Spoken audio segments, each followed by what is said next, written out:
Ganito lang yung pagtanggal. Unahin mo muna yung pin, i-straight mo lang yan gamit ka ng long nose.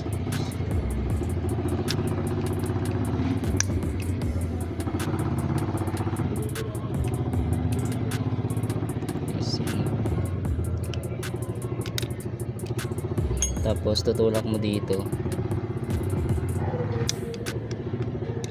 kaya naman ang kamay yan.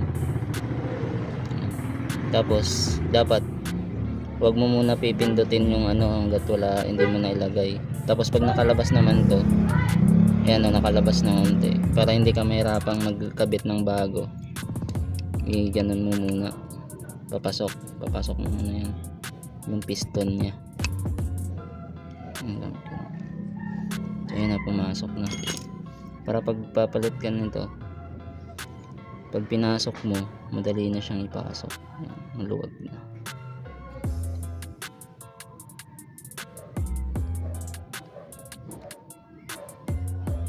Tapos balik mo na yung pin.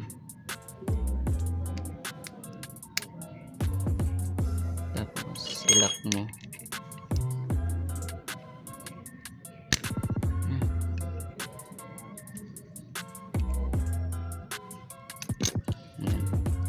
Kakabit na natin.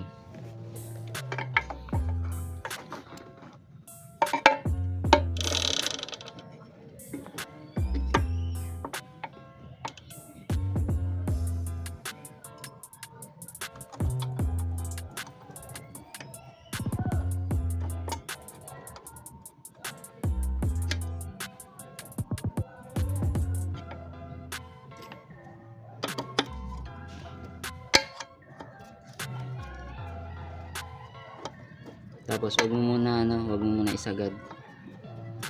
Wag mo muna higpitan, ganyan lang muna. Harap na balot. Yan.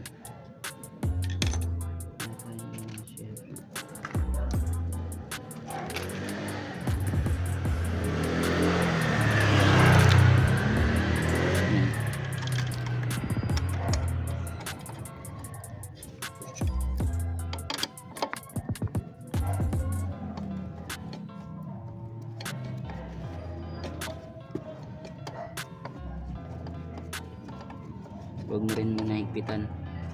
Tapos pag ganyan na, pipisilin mo na muna yung patorong, yung preno. Pipindutin mo na yan habang hinihigpitan mo siya. Pindutin mo, huwag mo bitawan. Kailangan huwag mo bitawan. Habang pinipindot mo doon yung lever, saka mo na dito higpitan. Huwag mong bibitawan yung lever hanggat hindi mo na higpitan.